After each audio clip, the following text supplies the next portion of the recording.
पहा मुलांनो, स्पर्धा परीक्षेला असाही प्रश्न विचारलेला असतो, जर महाराष्ट्र दिन शुक्रवारी असेल तर गांधी जयंती कोणत्या वारी येईल?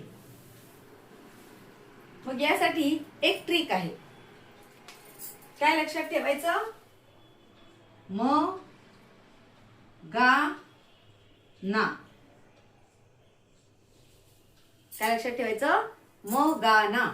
म म्हणजे महाराष्ट्र दिन, गा म्हणजे गांधी जयंती आणि ना म्हणजे नाताळ. हे तीनही दिन एकाच दिवशी येतात. मग आपल्याला महाराष्ट्र दिन कोणत्या वारी सांगितलेला आहे? शुक्रवारी. म्हणून गांधी जयंती ही केव्हा येणार? शुक्रवारी. म्हणजे पर्याय क्रमांक 4 हे आपलं उत्तर आहे. जर त्यांनी विचारलं असतं की गांधी जयंती शुक्रवारी आहे तर नाताळ कोणत्या वारी येईल, तर त्याचंही उत्तर काय असतं?